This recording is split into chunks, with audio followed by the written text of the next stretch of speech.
a worldwide vision. We're going to look at this first section up through the, let's dive in. It goes global Mountain Assembly denomination session. I just want to start by giving my highlight.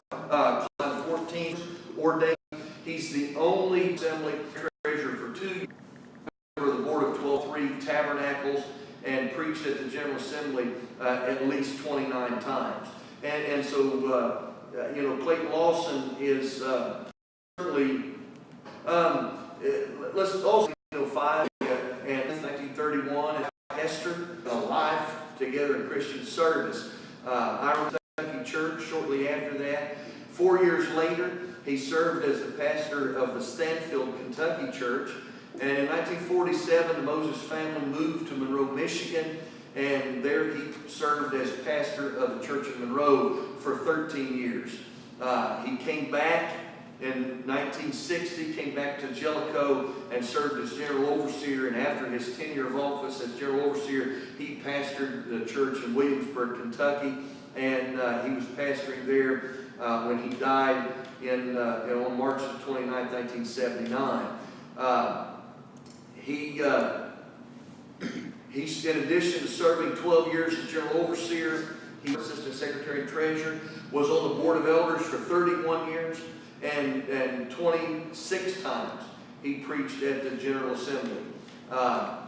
In 1960, he had been outgrown, and the executive board and trustees pressed toward building a new tabernacle to accommodate the annual convention. They purchased adjoining property and from the Jellicoe school system and built an open-air tabernacle there that they later renamed partially in his honor and partially in honor of Claiborne Boyd Ellis Jr. C.B. Ellis was born in Bell County on December the 31st, 1925 to Reverend Claiborne Ellis Sr. and Louise Salem. C.B. was the son of C.B. began preaching in his early 20s, preached his first sermon in Millsboro, Kentucky, pastored 6 churches, and also evangelized a number of years before he was elected to the office of Assistant General Overseer. He was instrumental in the founding of the Church of God Mountain Assembly churches in Jamaica, and he was also had a hand in purchasing the campgrounds in Highland County, Ohio. He was elected to the Board of Elders in 1960, served for 14 years as an elder, and then elected again in 1980 to another tenure on the Board of Elders. Served as General Overseer from 1972 to 1976. So these are the leaders, the General Overseers of the Church of God Mountain Assembly during the period of time that we're going to talk about in tonight's session. I want on our handout is from 72 to 74, but he was the general overseer through 76. 76, yeah, that's a typo. Sorry about that. Let's talk about fellowshipping denominations, some groups that we fellowship with. We've already mentioned the Church of God in Cleveland, Tennessee, and its influence, its role in CGMA history. A.J. Tomlinson and others from the Church of God attended the General Assembly in 1911 and 1912. The CGMA sent messengers to Cleveland in 1912 and again in 1914. The exchange of ministers took place throughout the denominational history. Sometimes some of our men went into the Church of God. Sometimes Church of God ministers have come in to our fellowship. In 1955, H.D. Williams, the General Secretary of the Church of God, visited our General Assembly. In 1950, also the same year, 1955, J.A. Cross, the General Overseer of the Church of God, preached one night of our assembly. In 1988, Dr. Ray H. Hughes, who was a former General Overseer of the Church of God, preached at our General Assembly. And in 1993, John D. Nichols, the second Assistant Overseer of the Church of God, preached on Wednesday morning at the invitation of our General Overseer. And so there's been fellowship between the two groups since the beginning and continues even until present day. It's not unusual for us to have visiting pastors at the General Assembly or visiting officials at our General Assembly from the Church of God, and for someone from our organization to also represent us at the Church of God's General Assembly. I mentioned very briefly the Assemblies of God. In 1927, J.E. Spence of Tampa, Florida, sent a letter asking to consider a merger with the Assemblies of God, except for what's recorded in the minutes from that year. In 1970s, G. Raymond Carlson, the overseer, General Superintendent of the Assemblies of God, was in attendance at our General Assembly. And so we fellowship also with the Assemblies of God. One of the groups that we've fellowshiped perhaps the most with and the most closely with through the years is the Pentecostal Church of Christ, the International Pentecostal Church of Christ. The International Pentecostal Church of Christ was formed in 1976 as a result of a merger between the International Pentecostal Assemblies and the Pentecostal Church of Christ. The Pentecostal Church of Christ was a group that we had been fellowshipping with since the 1950s. At the 1950 General Assembly in Cincinnati, Ohio, Bishop Cyrus and Bishop Nichols attended, as also visited that year from Brazil. While Chester Miller was the general overseer of the Pentecostal Church, reached. Clayton Lawson went on a mission trip in the 1960s to Brazil. Chester Miller and saw their mission work there in Brazil. In 19 was a guest minister at our General of the International Pentecostal Church of Christ, came and visited our General Assembly. There was some talk in the early 80s, in the mid 80s. There was some talk about a merger between the Church of God Mountain Assembly and the International Pentecostal Church of Christ. And while that merger never took place, the fellowship continued. We have worked together through the years with a joint Sunday school convention that I'll talk about in the second session a little bit more, and also a joint leadership conference along with the International Pentecostal Church of Christ, the Pentecostal Free Will Baptist, and the Congregational Holiness Church. Every year in the fall, we have a joint meeting. And so these are some of the groups that we have fellowship with, the interdenominational fellowship through the years. While Jerome Walden was the general overseer in the early 70s, we had visits from Larry Cagle of the original Church of God, Reverend Gilstrap of the Congregational Holiness Church, G. Raymond Carlson that I mentioned earlier from the Assemblies of God, Chester Miller from Pentecostal Church of Christ, James Loudermilk of the Church of God, the original Mountain Assembly, Ben Rose of the International Pentecostal Holiness Church, B.J. White of the Church of God of Prophecy, Glenn Burris of the International Church of the Foursquare Gospel, and many other independent pastors of other denominations, other organizations throughout that time. And in 1993, I thought this was in my notes and I don't see it, but 1994, Bishop B.E. Underwood, who was also at the same time the chairman of the Pentecostal World Conference, was at our General Assembly at the invitation of our General Overseer and preached that morning. And so we had one of the most important men, if you will, one of the most significant individuals in the Pentecostal movement was at our General Assembly and preached in 1994. So we began fellowshipping with other organizations of like precious faith from almost the beginning, and that has continued. I want to talk about the Pentecostal Fellowship of North America,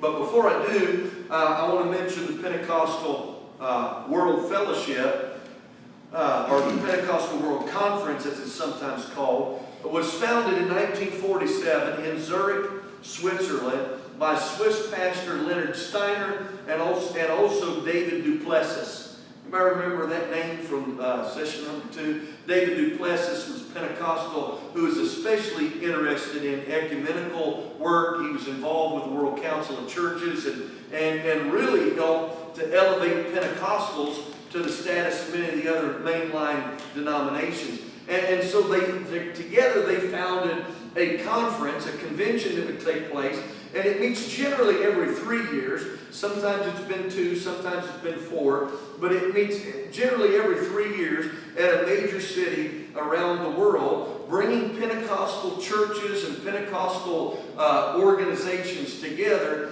around the globe to get together to talk about the Pentecostal movement and to gather together for worship and fellowship. Most recently in 2016, the Pentecostal World Fellowship was in Sao Paulo, Brazil. And so, it's a big event, and we've, the Church of God Mountain Assembly has had our leadership at different times has attended the meeting at different places around the globe. Pentecostal Convention, the Pentecostal Fellowship of North America, Church of God, the International Church of the Foursquare Gospel, meeting in 1948 to meet together in an annual to work together in cooperative projects, and 1949 attended the PFNA meeting as a voting delegate. And so real early on, the Church of God Mountain Assembly got involved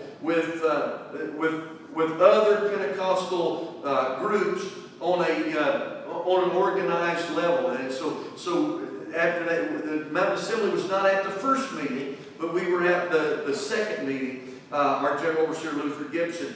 And then in the 1950s, our General Overseer Clayton Lawson got more and more involved. In 1952, the Assembly voted to give Clayton $250 to help him with his trip to London for the Pentecostal World Conference there. And 3 years later, the Assembly gave him $500 to help him with his trip to Stockholm for the Pentecostal the World Pentecostal Conference. In 1957, Clayton was selected to speak at the PFNA meeting in Seattle, Washington. In 1952, Luther Gibson had preached the PFNA meeting at Angelus Temple in Los Angeles. And in 1959, he preached the PFNA meeting when it was back in Des Moines.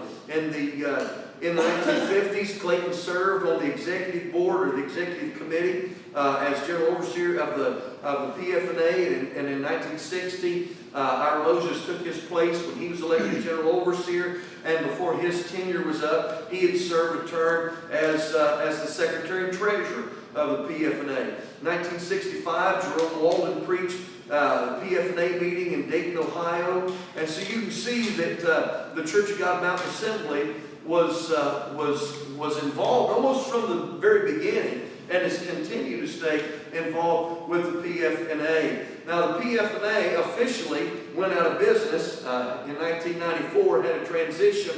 It changed in 1994 with the Miracle of Memphis. Sometimes you'll see, if you Google Miracle of Memphis or the Memphis Miracle, this is what they're talking about, was the convention that took place in 1994 in Memphis, Tennessee. In 1948, the invitation was sent out to various Pentecostal groups to come together and form the Pentecostal Fellowship of North America, a Pentecostal denomination.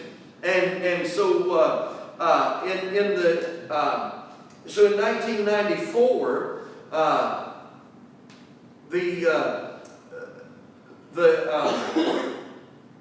the move to end the decades of racial separation was launched in Memphis to bring together black Pentecostals and white Pentecostals in one group. Now, when we talked about Azusa Street and the birth of the modern Pentecostal movement, we recall the fact that William Seymour was an African American and launched the Azusa Street Revival. And the Azusa Street Revival was miraculous in that it was multiracial, multi-ethnic.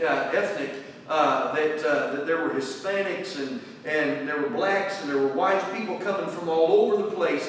And in the 1920s, many of the Pentecostal groups began to segregate in racial lines.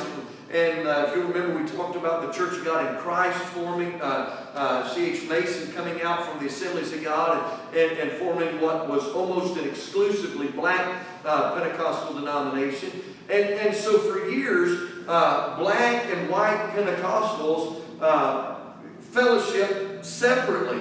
And in 1994, the PFNA meeting extended an invitation, the PFNA General Board extended an invitation to many leaders from the black Pentecostal denominations, as well as many charismatic groups that had been formed in the 60s and 70s, and to bring them together and in an attempt to unify Pentecostals and charismatics together in fellowship. And so Cecil Johnson had just been elected General Overseer that year at our convention. Lonnie Light was his assistant, and so Brother Cecil was on the PFNA board as a voting member of the council, and attended the first PCCNA meeting on behalf of our organization there in Memphis. And so the Church of God Mountain Assembly is still a member of the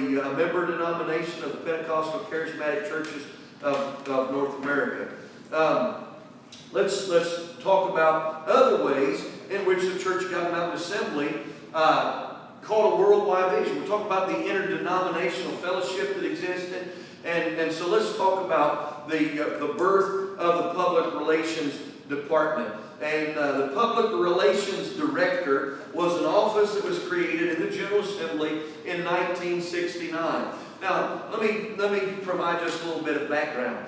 And I've not got the chance to talk about the Gospel Herald yet, but hopefully we'll talk about that in the first session next week, and talk about the history of our magazine a little bit.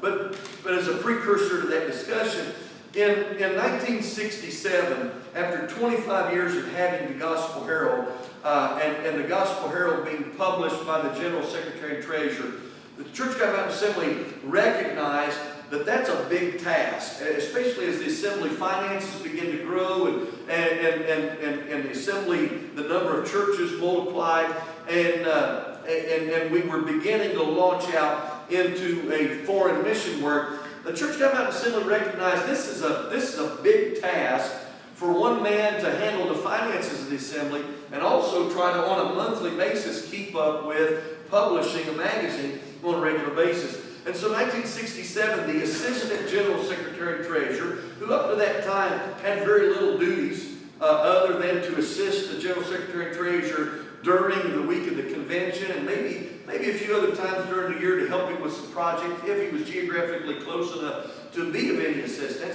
But the Assistant General Secretary and Treasurer, for the first time, had some job duties added to his workload, some significant duties. And they took the job of the editor of the Gospel Herald, and they assigned it to the Assistant General Secretary and Treasurer. Wade Hughes was the first Assistant General Secretary and Treasurer to assume that duty, and so he did edit the next 10 or so issues of the Gospel Herald. But before the General Assembly in 1968, Wade Hughes left the Church of God Mountain Assembly. In 1968, when the General Assembly convened, the Assistant General Secretary and Treasurer's job was wide open, and the job for the Gospel Herald was wide open. And so that year in 1968, Charles Davis, pastor of the church in Whitfield, Virginia, came to the assembly that year intending to run for Gospel Herald editor. He had just purchased a printing press, and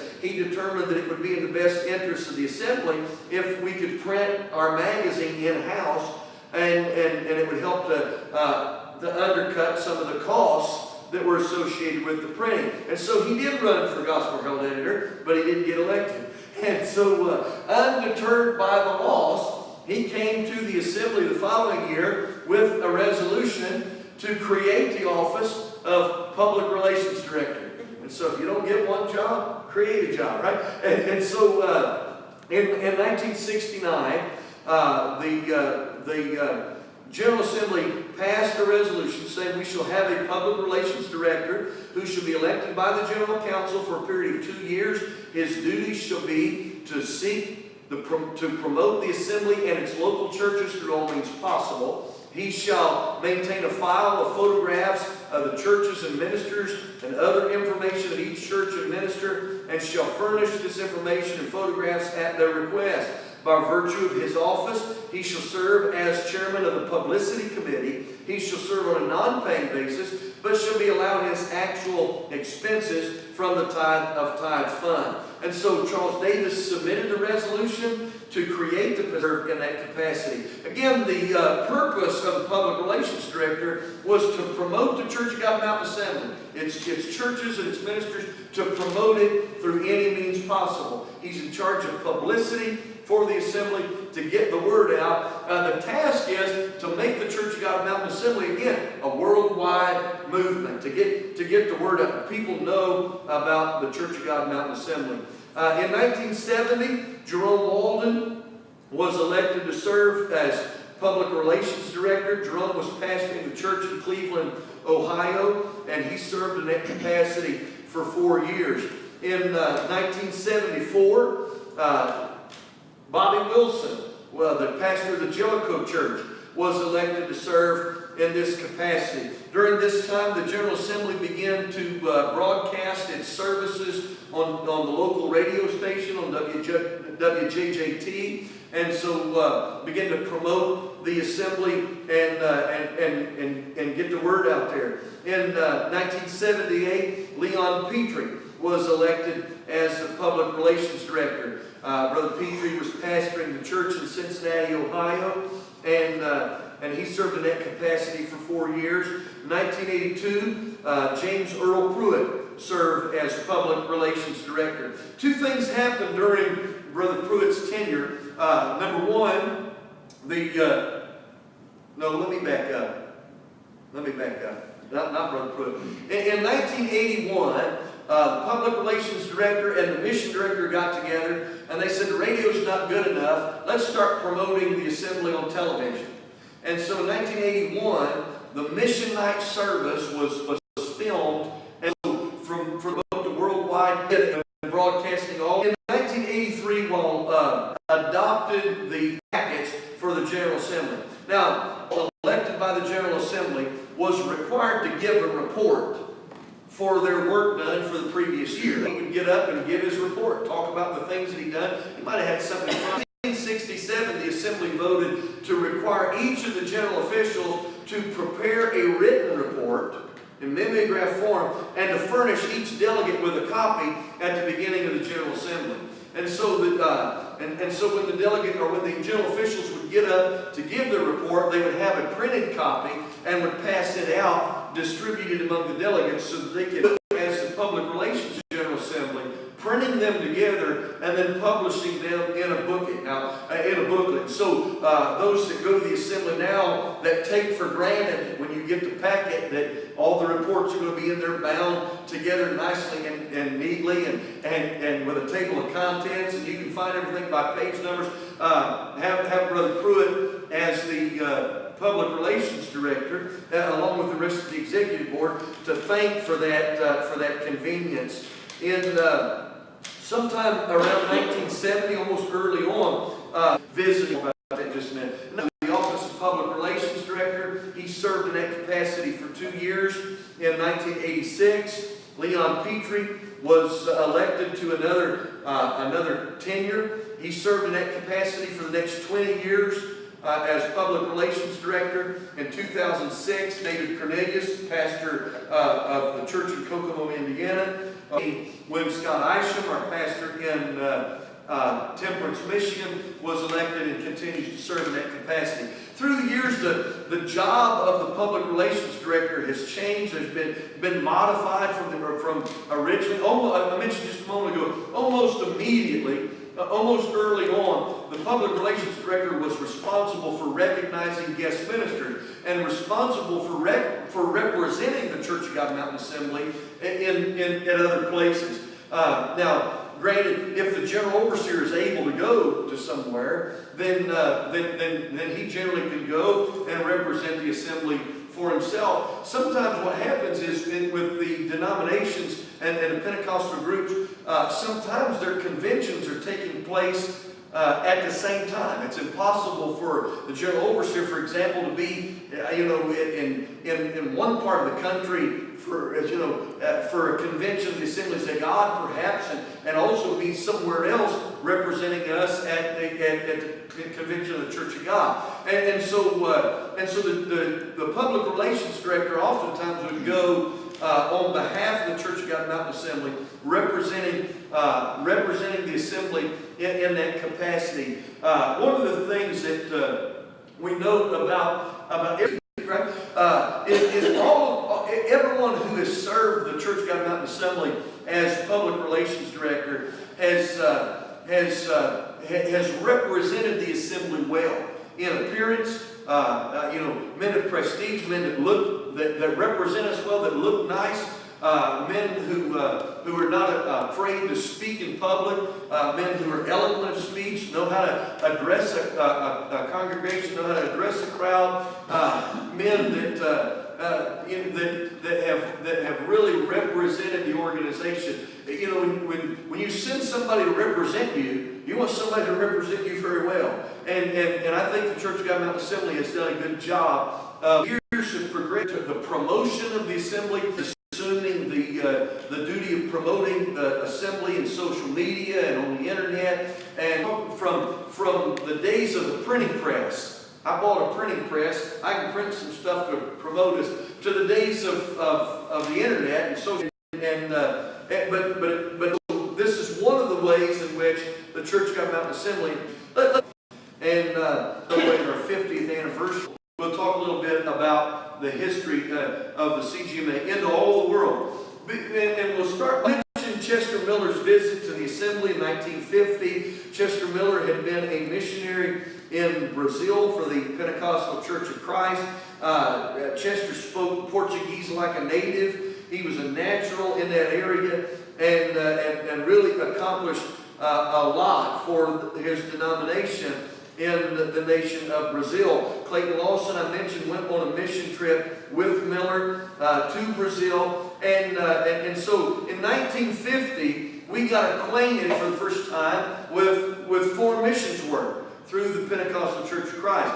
The following year, at the 45th General Assembly, on September the 4th, 1951, Clayton Lawson appointed the Church of God Mountain Assembly's first mission board and secured over $800 in pledges that week. The first mission board consisted of Ozzie Vincent, Charles Lowry, Orville Roundtree, Luther Gibson, and J.H. Bryan. Now the following year, Otis Ellis replaced Lowry on the committee, and the committee was retained until 1958. Their job was to meet as often as deemed necessary to set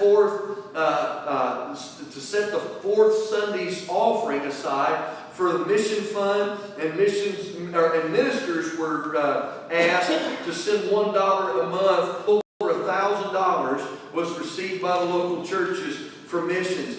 In 1952, one night of the General Assembly was set aside for the promotion and an offering of mission work. And that night, Ozzie Vincent and Luther Gibson tag team preached and preached that night as they received an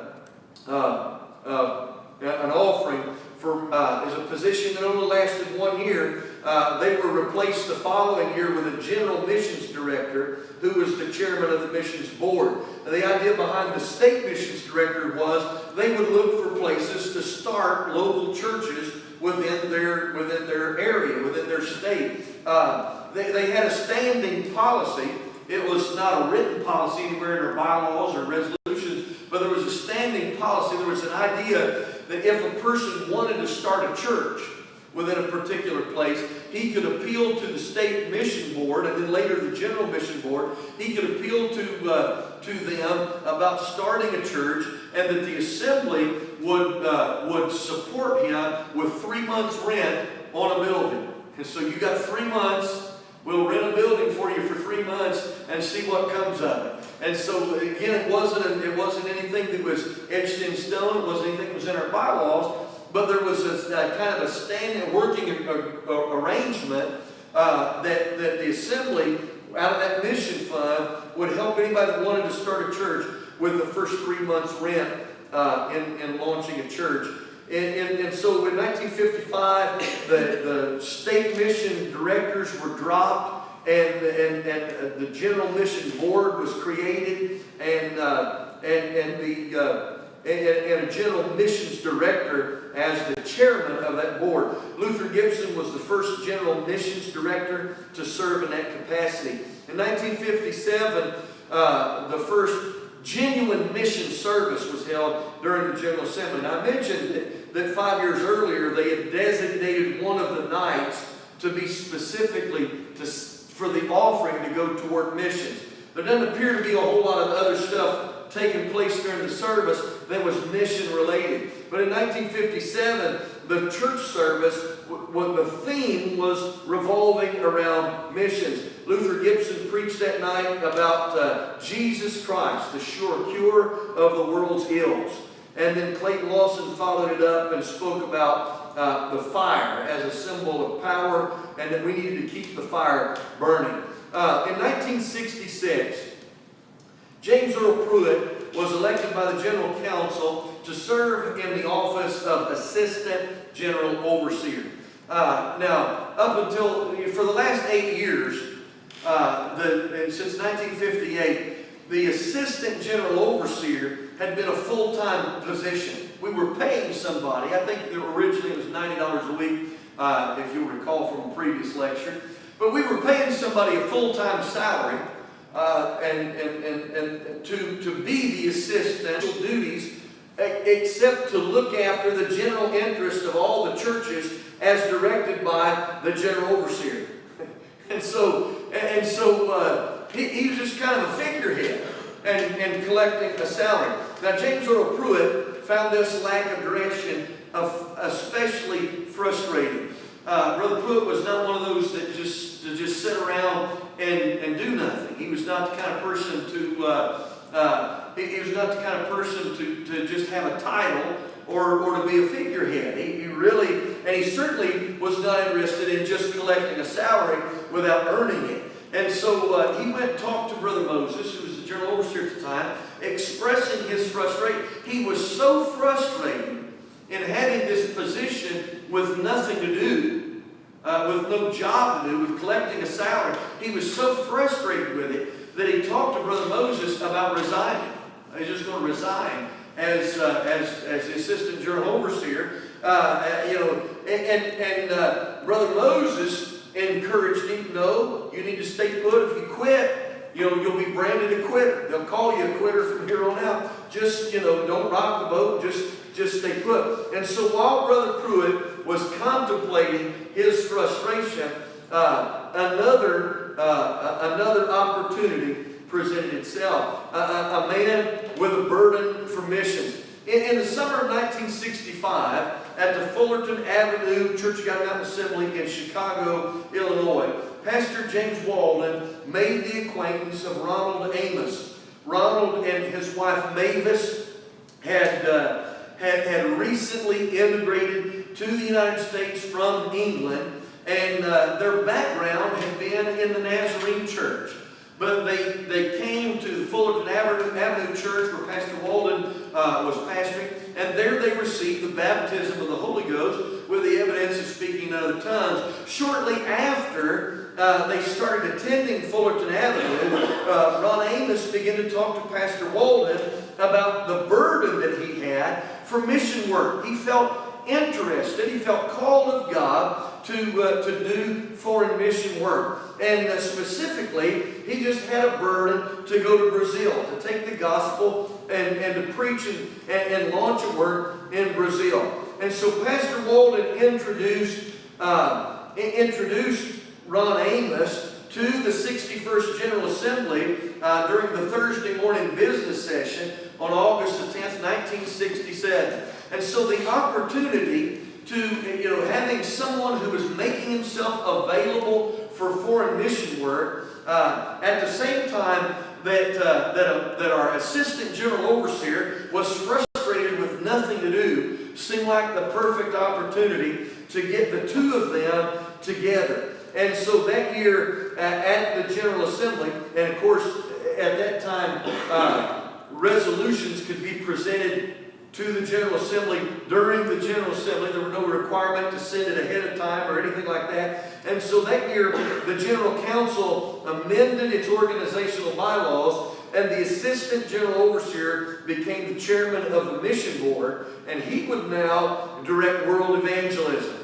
And so, again, the availability of one minister corresponded with the needs of another, and the Church of God Mountain Assembly launched its first foreign mission work as a result. With a gift of $500 from the National Youth Department, Ronald and Mavis Amos and their 4 children would move to Sao Paulo, Brazil in 1968, hoping to start a church.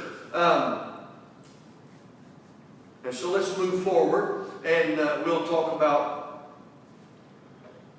the CGMA goes to Brazil. Now, I encourage you to read the 50-year history of the mission program that's included with your packet, and also encourage you to read a paper that I wrote as a graduate student in a class on world Christianity that talks about the mission program. You'll discover right away that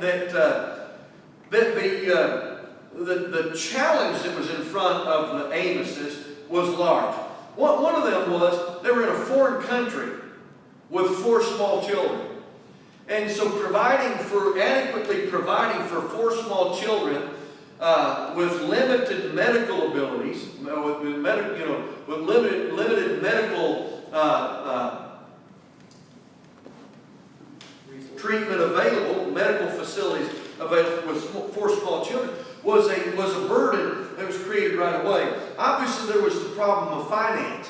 Now, at that first assembly, everybody wanted to, yes, let's have missionaries. The Church of God Mountain Assembly is going to go worldwide. At that first assembly, the generosity and the appeal from the mission director to give toward it early on was really astounding that people were responding to giving. Challenge was sometimes people have false expectations. They don't realize how hard it is. A lot of people don't realize how hard it is to start a church at all. But to start a church in a foreign country is a challenge.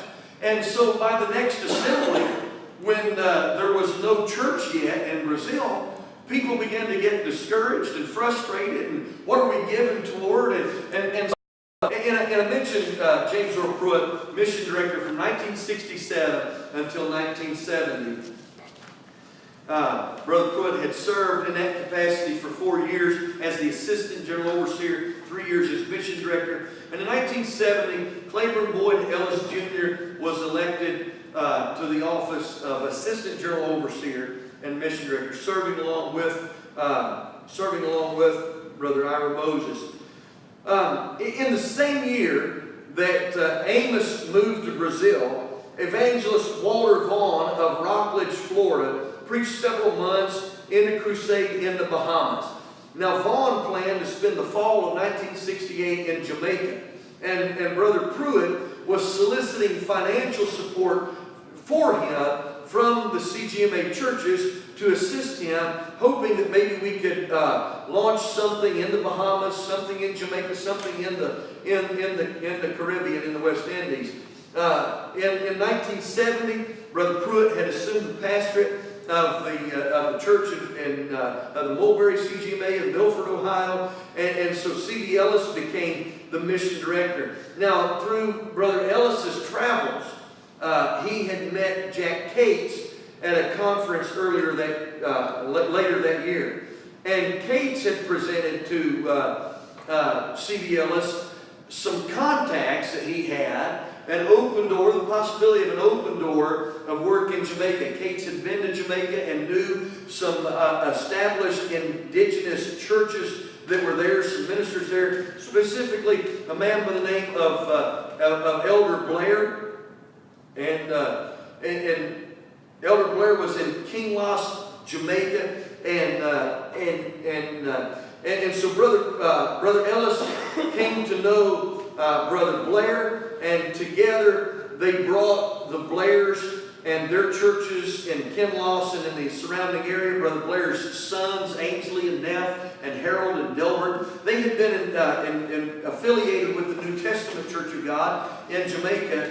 And in 1971, came into the mission program of the Church of God Mountain Assembly. Now, again, there's a lot of information that's in the booklet, so I'm going to encourage you to read it. Glenn Rowe was elected to the office of mission director in 1972, the assistant overseer, and mission director Brother Ellis had become the general overseer in 72, replacing Ira Moses. And so Glenn Rowe was elected to assist him. Brother Rowe had made mission trips in the West Indies and continued developing and cultivating the relationships that he had made. One of the things that Brother Rowe also did is, as Brother Ellis had done before him, Brother Ellis had taken Brother Rowe and ministers like Jerome Walden and James Walden and Jasper Walden, Cecil Johnson, George Woods, and others on short-term mission trips. Brother Rowe continued that same project, introducing our men a week at a time to mission trips in Jamaica, getting them to catch the vision, and to solicit financial support, and so the work in Jamaica continued during that period of time. In the spring of 1973, Brother Rowe made a mission trip accompanied by Pastor Kenneth Massengill from Kenford, Kentucky, and together they built a church at Moreland Hill in Jamaica and began construction on a new headquarters building at Cousins Cove. Brother Massengill had been had been to a mission rally that C.B. Ellis had conducted, had traveled with his wife Linda the previous January, and Brother Massengill had felt like God had called him to be a missionary when he was just a teenager. And on that first mission trip, he asked his wife Linda, he said, do you think that that we could you see yourself living in a little house down here by the sea in Port St. Lucie? And how would you like to live there? And that burden for missions was in their heart. Just a few years later, they would. In 1974, Jerome Walden was elected to the office of Assistant General Overseer, serving along with Brother Ellis. Brother Ellis was the overseer, Brother Jerome Walden became the assistant overseer and relocated from Cleveland, Ohio to Jellicoe, Tennessee, and continued to develop the work in Jamaica. Brother Massengill, with that burden on his heart for Jamaica, desiring to be a full-time missionary, together with Brother Walden, we created the position of West Indies Island Overseer, and for 2 years sponsored the Massengill family in Jamaica. Brother Ken Massengill moved to Jamaica in 1974 with his 4 youngest children, attending school there in Jamaica, and continuing to develop the churches. The churches there. One of the things that Brother Massengill did as mission director was he took a lot of pictures and took a lot of pictures with slide film. And Brother Massengill created a slide presentation where that he could go to churches and present a slide presentation of the mission work. And so during one of the slide presentations that Brother Massengill presented in Jellicoe, Tennessee, his slide presentations had come to the attention of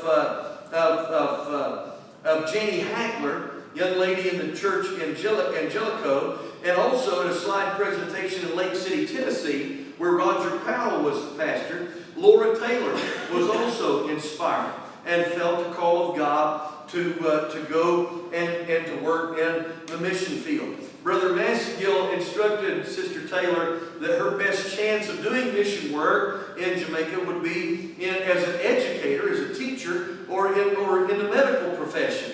And so, Sister Taylor went back to school and completed a degree in nursing to prepare herself for mission work in Jamaica. And Sister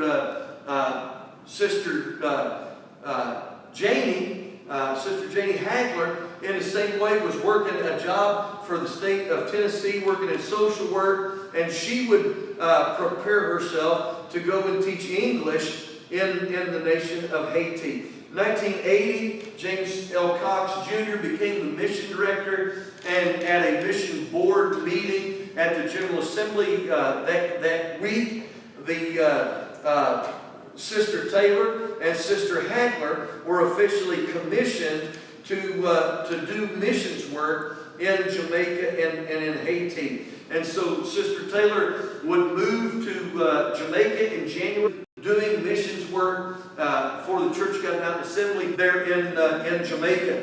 And Sister Hagler went she had studied French in high school. But when she got to Haiti, she realized right away that the French that she studied in high school and the French that they spoke in Haiti were two different languages. But to teach young children English in Haiti and assist in the mission work there. Let's talk about Asia and Africa. In the mid-1970s, Mrs. J.P. Strong in Vellore, India, had lost her husband very suddenly. Her only daughter and her family had come to the United States, and Sister Strong found herself a widow in helpless state. In prayer, she sought God for a new purpose for her life, and God gave her the vision to start an orphanage in her home. Her daughter, now in Cleveland, Ohio, attended the Aspenwall Church of God Mountain Assembly, and through her contact with Pastor Walden, again, Pastor Walden instrumental in getting us involved in mission work in another area of the world. Pastor Walden had contacted our mission director, Kenneth Massengill, and together they visited Vellore in January of 1979 and officially received the children's home, Sister Strong's children's home, into the Church of God Mountain Assembly. The Aspenwall Church has been supporting the mission program in India ever since then on a monthly basis. A church that was pastored by Arthur David was established nearby, and so that indigenous church in India was brought into the Church of God Mountain Assembly. Almost a decade later, Pastor Walden was visiting the orphanage there in Vellore, and he met a minister, Sam Daniel, who drove him to an eye doctor appointment, and so he began preaching for Brother Daniel on visits to India, and shortly thereafter, Sam Daniel joined the Church of God Mountain Assembly and became the national overseer of our work in India. And under his leadership, another 17 churches were established in India over the next 8 years. In 1996, that first children's home established by Sister Strong was finally closed when the last orphan that she was raising was raised and was out on her own. Sister Strong, at the age of 95, closed the children's home before the Lord called her home. Now, the Church of God Mountain Assembly continues to operate 16 churches and multiple preaching stations, and Sam Daniel is also directing a girls' home there in Vellore. At the 78th General Assembly, 1984, La Follette, Tennessee pastor Jasper Walden was elected to the office of Assistant General Overseer and Missions Director. Brother Walden had a burden for Africa. from the very beginning. Had a burden for Africa, the dark continent, and he began supporting interdenominational missions programs to help feed the hungry. Through his travel in Pentecostal conferences and conventions, and from publications and public relations materials, Brother Walden made several contacts with indigenous pastors in Africa. And during his first year as overseer, he was able to report to the General Assembly that there was a wide open door that seemed to be presenting itself to the Church of God Mountain Assembly. And through Philip Tia in the nation of Liberia, and Joe Ikemson in Nigeria, Peter Kaboko in Zambia, Peter Sakwia in Malawi, and other places, the Church of God Mountain Assembly was able to incorporate 50 indigenous African churches to the mission program in just the next 3 years that Brother Walden was the mission director. And so for the first time, the Church of God Mountain Assembly got a foothold in Africa, which had been traditionally the center of world missions. And if you recall from our second session when we were talking about the global shift in Christianity in the world, and the global shift from the northern hemisphere to the southern hemisphere, and we talked about how the geographic center of Christianity in the world today is in the nation of Africa. And so thankfully we're able to be a part of that through Brother Walden's vision. In 1988, Kenneth Massengill was elected to the office of mission director, serving another term as mission director, continuing to expand on the works of the West Indies and India and Africa. And after 2 years in office, this time, and you can kind of tell from the terms that there's a tenure of office limitation in place now, a 4-year limitation, and I'll say more about that next week in the first session. But Brother Massengill, 2 years into his term, had the opportunity presented to him to pastor the church at Old Fort, North Carolina. Pastor Lloyd Camp, who had been there for many years, had passed away, and the church was without a pastor. And they called upon Brother Massengill. And so Brother Massengill came to the General Assembly in 1990, having been elected pastor of the Old Fort Church. And so the opportunity was open for a new missions director that particular week. There was some discussion early on. If you read the minutes of the 1990 Assembly, there's some discussion about the possibility of Brother Massengill serving in that capacity as pastor and at the same time serving as mission director. And the elder board chose not to give its sanction to the idea, and the general council voted not to allow the matter. And so that year, when the floor was open for nominations for mission director, there were 14 men nominated for the office of mission director. 10 of them declined. 9 of them declined, and one of them was not present, so he wasn't able to run. I'm sorry, I was right the first time. 14 men nominated, 11 declined, 1 wasn't present, and so there 2 men were left in the running, and Johnny Douglas, J.H. Douglas, was elected to the office of mission director. Brother Douglas had just retired from pastoring full-time in Cincinnati, Ohio, relocated to Cincinnati, and so he assumed the office of Assistant General Overseer and Mission Director, and the next day, after maybe conferring with his wife or just thinking about the job at his age, came back and said, you know what, I shouldn't have done this, and he offered his resignation. Before the week was out, Bob Vance, the pastor of the church in Columbus, Ohio, was elected to the office of mission director at the General Assembly that year. Brother Vance, before the elders meeting took place in Florida, had not relocated to Jellicoe, had not moved to Jellicoe, had not resigned Brother Massengill to pastor he also had a relapse from polio, from his childhood polio, with his physical abilities.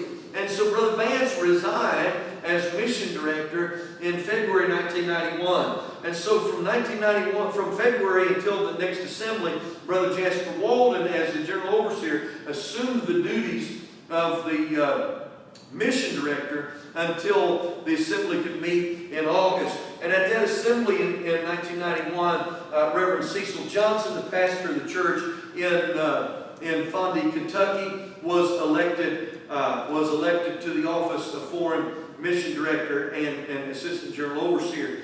In the 1990s, the Fort Myers, Florida church, pastored by Pastor Jesse Stevens, had made the acquaintance of Rafael Santiago.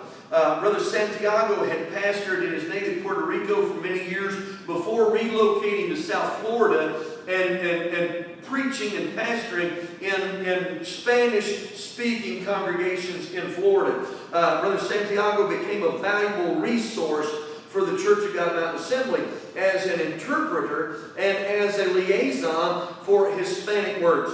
In 1994, Brother Santiago started the first Spanish-speaking congregation in the United States for the Church of God Mountain Assembly, and today there are 5. Brother Santiago also, through his connections in Puerto Rico and in other places in the Hispanic world, brought the assembly into the acquaintance of David Badillo in Puerto Rico. Brother Badillo knew people in just about every country in the Caribbean and in Latin America, and was able to help the new mission director in 1996, Brother Lonnie Light, who was pastoring the church at Fondy and was elected assistant general overseer in 1996.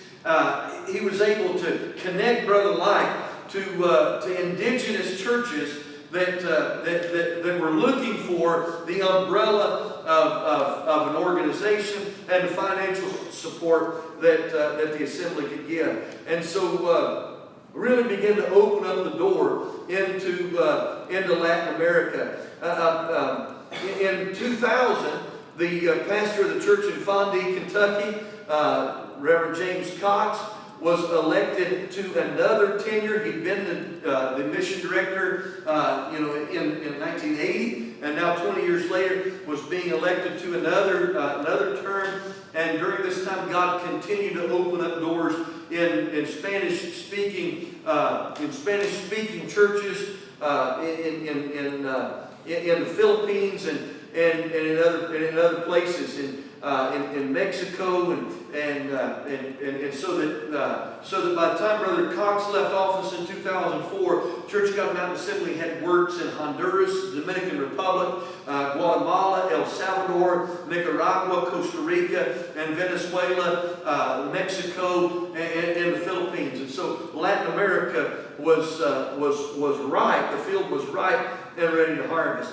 In 2004, Jay Walden was elected to the office of mission director. Brother Jay had been serving as the national youth director for the previous 6 years. And so the Church of God Mountain Assembly continued to expand mission works in Latin America, in Paraguay, in Peru, in Ecuador. The Church of God Mountain Assembly also returned to Brazil in 2006. And so we came full circle nearly 40 years later, going back to Brazil. In 2007, David Goebel of the Monroe, Michigan Church of God Mountain Assembly went on a medical mission. Wallace Massey, a pastor in Islamabad, and Brother Massey later joined the Church of God Mountain Assembly and brought with him 14 indigenous Pakistani churches into the Church of God Mountain Assembly, and also through a contact in Kabul, Afghanistan, another church in the Middle East was brought into the Church of God Mountain Assembly family.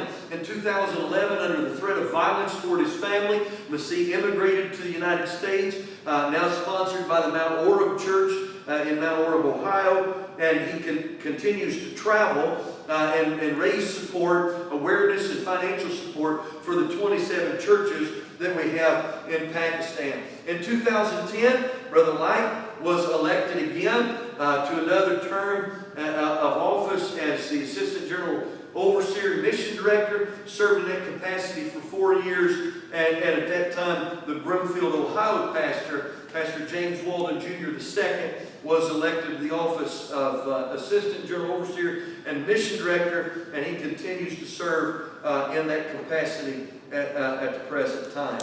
Anybody have any questions? And I know, again, encourage you to read both the article that I wrote some time ago and the booklet that was distributed at the General Assembly this year. Does anybody have any questions at all on any of the things that I've talked about in this session about how the Church of God Mountain Assembly began to expand into a world? All right, if not, let's take about 10 minutes in the 80s Lord Jesus, let it go. All right, let's talk in this session about a foundation of Christian education. In the previous session, we looked roughly from 1950 up into the late 60s. And of course, then we brought the mission program all the way current. But in this session, I want to look for 1990 or thereabouts. But the theme is on Christian education. And so let's talk about that. And again, before we get started, let me give you our leadership, just to set a framework for who's in charge of the Church of God Mountain Assembly. These are our general overseers during this period of time that we're talking about. Ansel Jerome Walden was born August the 15th, 1933 in Jellicoe, Tennessee, to James Walden and Edna Douglas Walden. He was saved at the Kipling Avenue Church in Cleveland, Ohio, where his father was pastoring in 1954. Within a year, he began preaching. He was ordained in 1958 by the Reverends Ira Moses, Charles Creekmore, and his father, James Walden Sr. He pastored Cleveland's West Side Church, pioneered a church in Elyria, Ohio, and then followed his father in the pastorate at Kipling Avenue Church, and then later moved the church to Aspinwall Avenue, where it's at today. He was elected Public Relations Director in 1970, served in that capacity until 1974, when he was elected to a term as Assistant General Overseer and Missions Director, then was elected General Overseer in 1976, and he also served 24 years on the board of 12 elders. So this is Jerome Walden. I've mentioned Clayton Lawson several times already. I'm going to forego his biographical information. It has not changed. Clayton was re-elected to the office of General Overseer in 1980. After having served from 1950 to 1960, he was re-elected 30 years after the first time he was elected Overseer. He was re-elected to the office of General Overseer in 1980 and served in that capacity for 4 years. In 1984, Kenneth Eugene Massengill was elected to the office of General Overseer. K.E. Massengill was born April the 9th, 1940 in Harlan County, Kentucky, to Claude Massengill and Helen Foltz Massengill. He served the organization as a pastor, district overseer, pastor and district overseer in Kendrick, Kentucky for 10 years before he served as West Indies Island overseer in Jamaica from 1974 to 76. He was elected Assistant General Overseer and Mission Director in 1976 until 1980. And then in 1984, he was elected General Overseer for the next 4 years. And then after his tenure as General Overseer, he was elected to one more term as the Mission Director from 1988 to 1990. He served from 1990 until January of last year as the pastor of the Old Fort Church of God Mountain Assembly, retired there in January of 2015. He is finishing this year his 24th year on the Board of Elders. That's Ken Massengill. Wiley Jasper Walden was born in Louisville, Kentucky on September the 12th, 1941 to James Walden and Edna Douglas Walden. He was saved on New Year's Eve in 1962 in Cleveland, Ohio. 10 months later, he moved to Kokomo, Indiana to pastor the Bethel Tabernacle Church. In 1968, he was elected National Youth Director, served in that capacity for 6 years until he began pastoring in La Follette, Tennessee. He pastored there until 1984 when he was elected to the office of Assistant General Overseer and Mission Director. He served in that capacity for 4 years until being elected to the office of General Overseer in 1988 and served in that capacity until 1994 when he returned to pastor the church in La Follette, Tennessee. Where he continues to pastor. He is in his 20th year on the Board of Elders at this time. Cecil Ray Johnson was elected General Overseer in 1994. Cecil was born October the 4th, 1939 in Valley Creek, Tennessee to Horace Johnson and Anna Turner Johnson. He began pastoring his home church in 1974 and served in that capacity for 17 years until he was elected to the office of Assistant General Overseer and Mission Director. After 5 years in that capacity, he served 6 years as General Overseer, and he is currently pastoring again in Fondy, and he is concluding this year his 16th year on the Elder Board. And so these are our leaders during the period of time in which I want to focus on tonight and talk about education, to religiously educate our children. And I want to talk about the development of Christian. In case you're not familiar with the term ACE, I want to talk about accelerated Christian education. Donald and Esther Howard, pastor of a fundamentalist Baptist church in Garland, Texas, founded what is known as Accelerated Christian Education,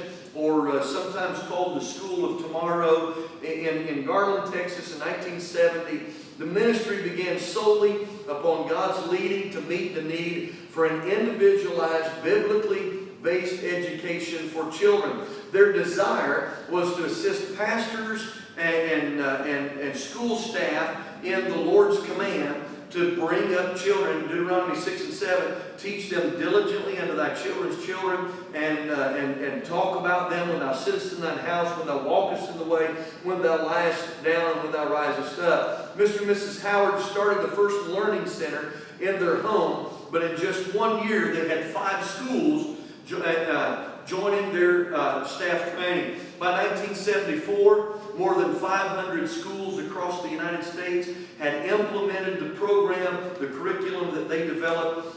ACE has taken a conventionally styled textbook and then divided it into bite-sized workbooks called PACES, Packets of Accelerated Christian Education, which are full of self-instructional activities designed to develop thinking skills and to create mastery learning. And so the idea was, with their curriculum, with these PACES, that the student would be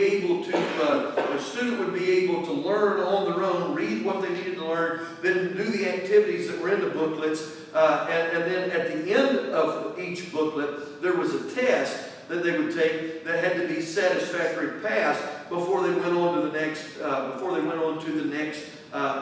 pace. And so it was designed in such a way that students were able to do it at their own pace. They were working on their own with the assistance of a limited staff. You didn't need a whole lot of staff in order to operate a K through 12 school. You could operate it with 1 or 2 learning centers, divided up maybe by school grades. But you could have 1 supervisor in the learning center with maybe a monitor or 2 to help answer questions and to allow the students to get up and score their own work at the scoring station, and then and so that they would be able to go through the program at their own pace with the help of limited staff. 5 course subjects and other electives are involved in the curriculum. The 5 course subjects are mathematics, English, literature and creative writing, word building, and science and social studies. That's 6, but English and literature and creative writing are together, so I apologize for that misunderstanding. But those 5 are high school other electives that the student can work on. And so the student is able to complete them within 2 or 3 weeks, depending on the school. They're will to go over the concepts that they've learned up to that point, and then a self-review at the end of the pace before they take the exam. In order to pass the class, depending on the school itself, a minimum of 80% was required for a passing grade. Some schools, the bar was even higher, 90%. And so the school prided itself on raising the bar of academic standards. And so this is the ACE in a nutshell. Let's talk about the ACE in the CGMA. In 1980, a church in Brooksville, Florida, had opened a Christian school. That church and its pastor were received into the fellowship of the Church of God Mountain Assembly at the 1981 General Assembly. Pastor Dale Watley, after coming into the Mountain Assembly, changed the name of the school from the Sailor Academy to the Mountain Assembly Christian Academy. The church used the ACE curriculum, and this was the first Church of God Mountain Assembly congregation to have a Christian school in the church. About the same time, Dr. Luther Whitehead, pastor of the Palm Bay, Florida church, felt the leading of the Lord to open a Christian school. And so after studying a different curriculum types, visiting the school in Brooksville, he decided to go with ACE as well. And so upon his completing the required training at ACE headquarters in Dallas, Texas, Reverend Mrs. Whitehead founded the Palm Bay Christian Academy and opened the doors of the Christian school for its school year in 1981-82. Within just a few years, the Whiteheads also opened the Lighthouse Bible College, an ACE-based Institute of Higher Education. And so the Church of God Mountain Assembly not only had a functioning K through 12, two functioning K through 12 schools, but also had a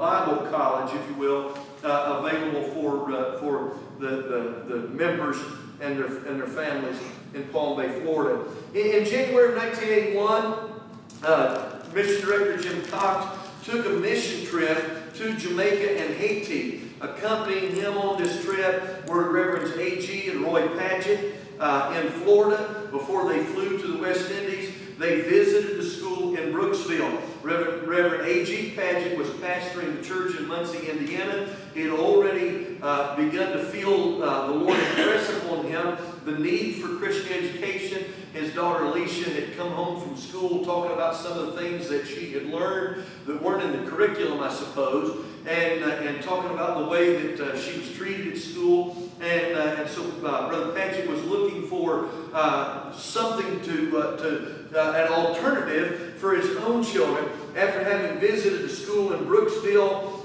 learning about ACE, in the fall of 1981, the Sound the Alarm Christian Academy opened for enrollment. The 4-year television ministry that they had in Indianapolis, Indiana, was discontinued in order to shift the finances, the financial support into Christian education. This was the first Christian school in the Northern Conference. The school there in Muncie closed around 1994. Talks began in 1983 to open a Christian school in Jellicoe, Tennessee, in the Jellicoe vicinity. There was some discussion about the possibility of using the old Tabernacle building for the purpose of launching a Christian school. Pastor Ron Shelton had been the general secretary and treasurer at headquarters, and he was talking to several local pastors about the particulars. At the General Assembly that year, a motion was made to allow the use of the Gibson Lawson building, the second tabernacle, the old tabernacle, for that purpose. After some discussion and some opposition, the motion was withdrawn. There was a school that was open nearby at the Fairview Church.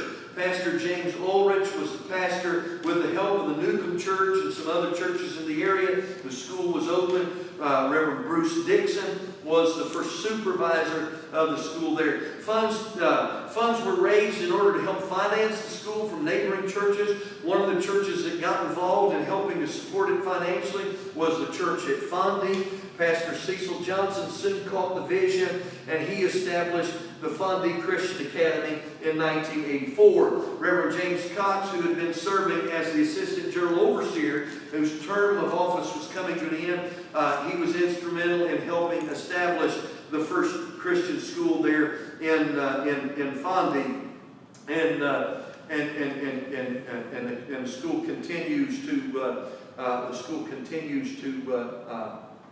function. The church, the school in Fairview closed in the early 1990s, by the way. Fondy Church, or Fondy Christian Academy, is still in existence.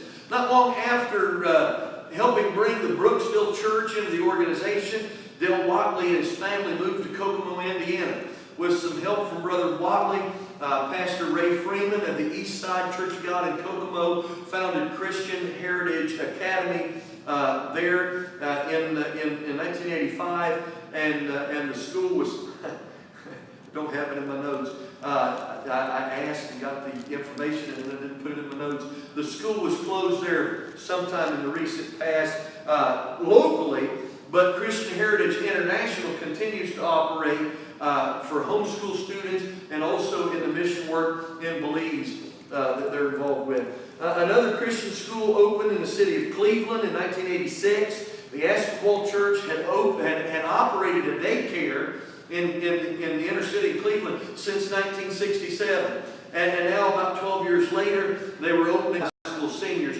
Pastor James Walden opened the doors of the Aspinwall Christian Academy in the fall of 1986 with some help.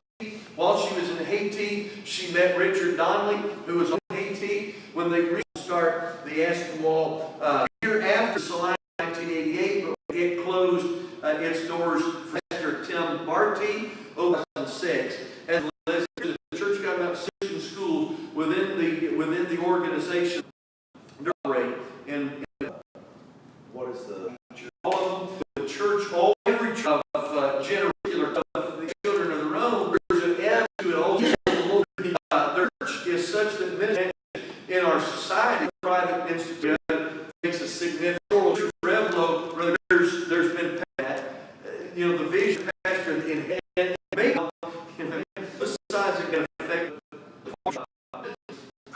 we're a Sunday school. It's so odd for us to think about churches without Sunday schools, but many churches just did not have a Sunday school. And so in 1912, we created a committee to look into that purpose. In 1914, the assembly resolved that we have the pastors of the churches see over the Sunday school work and do their best to get them that are interested in that work and get them that are filled with the Spirit of truth as teachers. And so pastors were encouraged to organize Sunday schools in the local churches. In 1916, all churches were advised to have a Sunday school. In 1919, there was a resolution that made it a requirement that each local church shall maintain a Sunday school. And so that's still a part of our bylaws until this day. The need for a Sunday school. In 1919, that same year, the first Sunday school convention was held.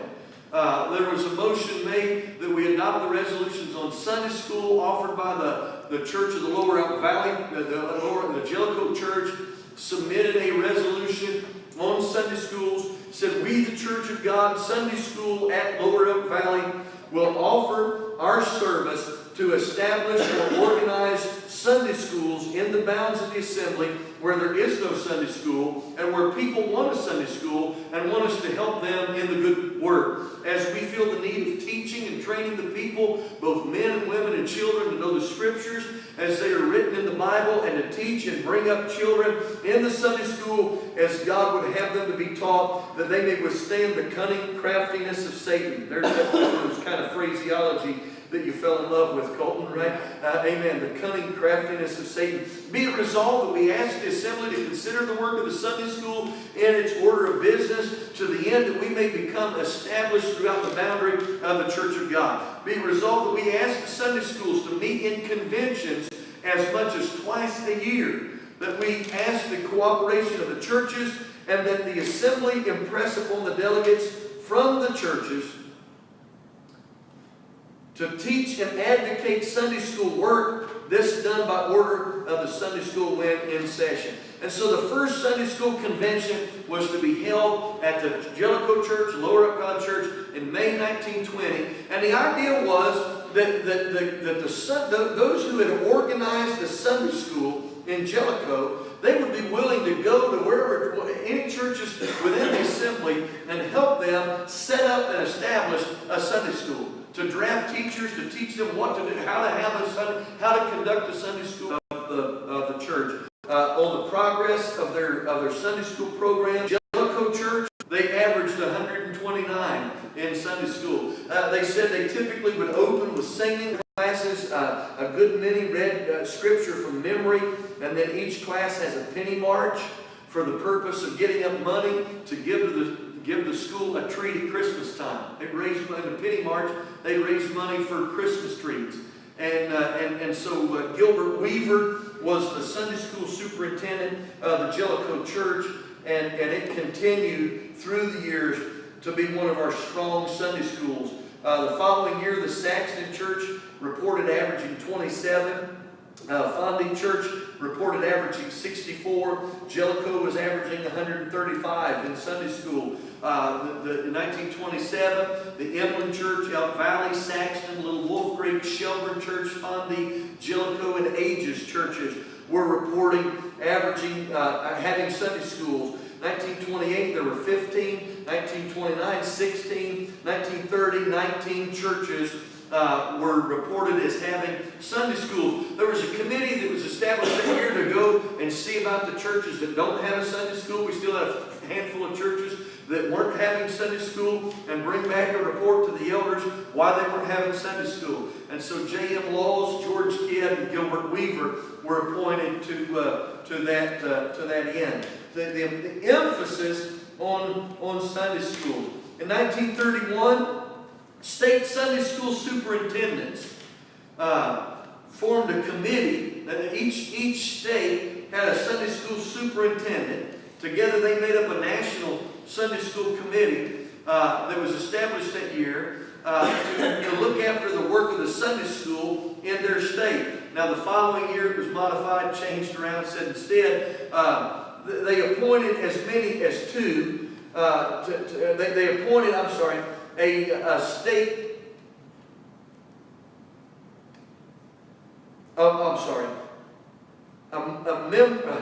Superintendents of the Sunday School Committee, or Committee of Sunday Schools, was created in 1931, and in 1932 they shifted it to where we had one in each state that made up the committee. And so they were appointed to go around and check on the status and encourage in the work of the Sunday school within their state. Kurt Walker was the Sunday school evangel for Georgia.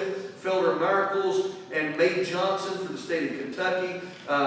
J.M. Laws, Felder Miracles and May Johnson were helping Kurt Walker in Georgia.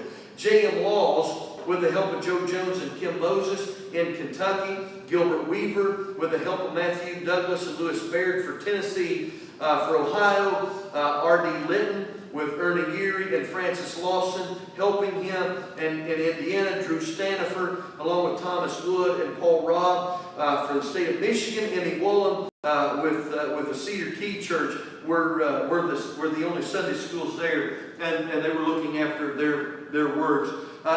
So these state Sunday school evangelists would travel to the churches, helping to organize and promote the Sunday school. And so through the years, J.M. Pruitt, Lee Cadell, Gilbert Weaver, J.A. Enix, V.L. Akins, Alvin Black, R.M. Ballinger, Willis Geary, Louis Birdwell, Glenn Spurgeon, Sam Cadle, Ebb Bailey, Clyde Pierce, A.A. Snipes, and J.W. Johnson.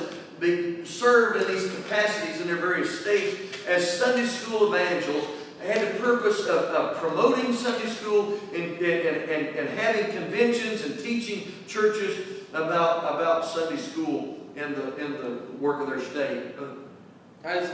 Will you repeat the year on that when they started? That was the Sunday School Evangelists began in 1931 and continued throughout the 30s.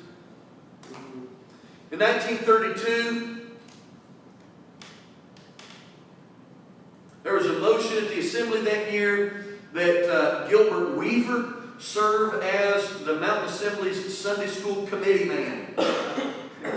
And he'd been the Sunday school superintendent there in Jellicoe. He was challenged with the job of visiting as many Sunday schools as possible, organizing Sunday schools where there are none, and assist any way that he can, and bring a report to the next year. The next year, he reported to having 2 conventions. He organized 1 Sunday school and visited 6 others.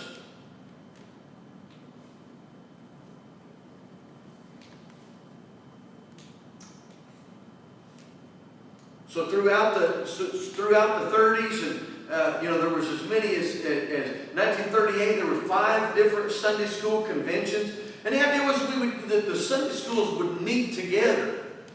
In the same way that local schools, that public high schools or public elementary schools would meet together in their districts and have district competitions or district get-togethers or district field rallies or field days or what have you, that the Sunday schools would meet together and promote each other in Sunday school. Many of the attendance records of a lot of our churches were set during this time in a Sunday school convention because they'd have them on Sunday. And one church, several churches would dismiss theirs, and they'd all go to convention and have their meeting together in that one place. These kinds of, this mentality continued through the 1940s. The attendance record at Middlesboro, for example, was set in 1949 when one of these kinds of conventions with groups at Henderson Grove and other churches coming together in Middlesboro and having one joint Sunday school together, filling the church up and creating a nice historic photo day and boosting some attention in that. Reported having a good Sunday school in their letter. And so by 1940, the move was that we don't need Sunday school evangelists for the coming year. The Sunday schools seemed to be established, and each church was moving that direction. Let's talk about Sunday school curriculum. In 1925, there was a motion made that we advise all of our churches that they use the Bible only in their Sunday schools and not any literature. The Bible's the only curriculum that you need to teach from the Bible. Of course, we're talking about the King James Version of the Bible. Teach from the Bible. 1932, there was a move to modify that to allow the Sunday schools that the little folks could use Sunday school cards. But others used the New Testament King James Version. And so, so the same year, 1932, there was also a move that all of our Sunday schools in each church begin their lesson the first Sunday in January, 1933, with the first chapter in St. Matthew. So that each church would be studying the same thing each week. And if for some reason a Sunday school was missed, they'll make up 2 chapters the week that they come back, and to keep everybody in line with the same. In 1933, they actually came back and they said, you know what? Let every Sunday school select the lessons from any chapter that best suits the need of the Sunday schools. In 1946, the restriction against the Bible only chose to the 1932, if they so ever, and the National Youth Director, 19 Department. And so we talked a little bit last week about the National Youth Director, and from the denomination itself began to die down, was that the National Youth Department undertook that, and they promoted Sunday school and helped teach in Sunday schools. Now, in 1956, Lawrence Redmond was appointed to the position.